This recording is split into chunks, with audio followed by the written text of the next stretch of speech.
If you've ever asked yourself, how do I get out of this contract? This video is for you. I'm Casey, entertainment lawyer for Black creatives and entrepreneurs. And in this video, I'll be sharing the 3 steps to follow to get out of a contract. There may be a number of reasons why you want to get out of a contract. Maybe you aren't making the money you thought you would under the agreement. Maybe you're not getting the exposure. Maybe it's not a good fit anymore and you simply want to move on from the relationship. Regardless of why you may want to get out of a contract, these are the 3 steps that you should follow.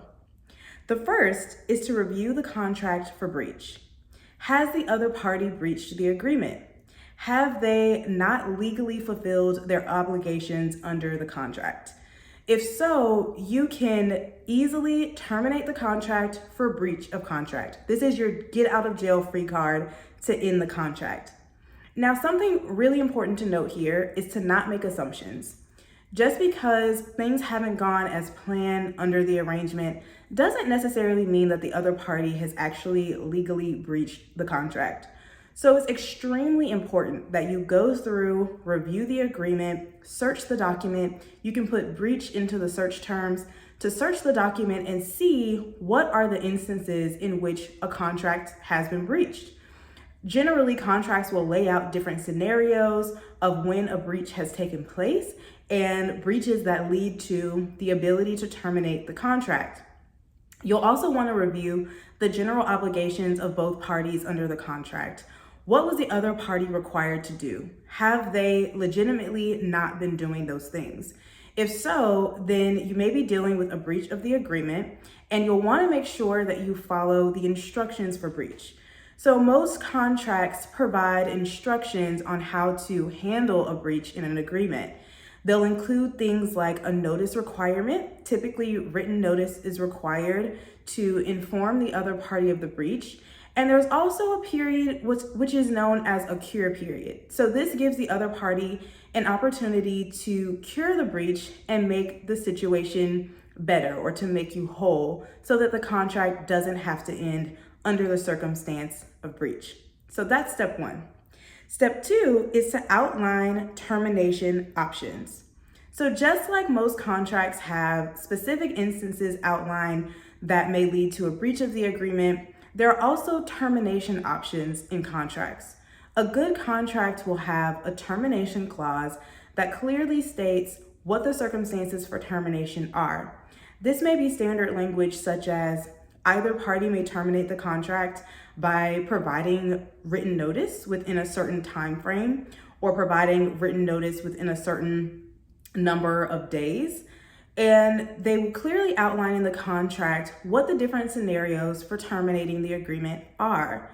So you'll want to go through and outline all of the specific examples. So if the contract has examples for termination, you'll want to write those things out and take a look at what's happened in your situation. Do any of these options apply to what's taken place under your specific contract? If so, write those things out and be prepared, just like with a breach, to follow the instructions for termination. Make sure if written notice is required, you're doing that. Make sure that you're following whatever the timelines are for terminating the contract. Without following these instructions, you will not have appropriately or legally terminated the contract or ended the contract. So it's extremely important with both steps 1 and 2 that you're clearly following whatever instructions the contract has outlined when it comes to ending the contract in the instance of a breach and in the instance of simply wanting to terminate. Now, the third step is to negotiate new terms. Now, I know you may be thinking, Casey, I don't want to negotiate new terms. I don't want to work with this person ever again. And I completely understand that.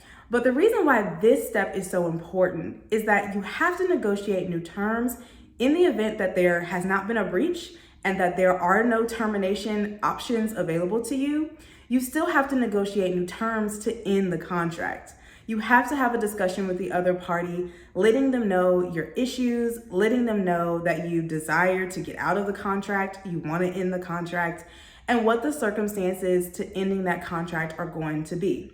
Now, it's really important here to understand that you may have to provide additional consideration, or what's known as the additional exchange of something between the parties, in order to ensure that this new agreement for ending the contract is actually legally enforceable.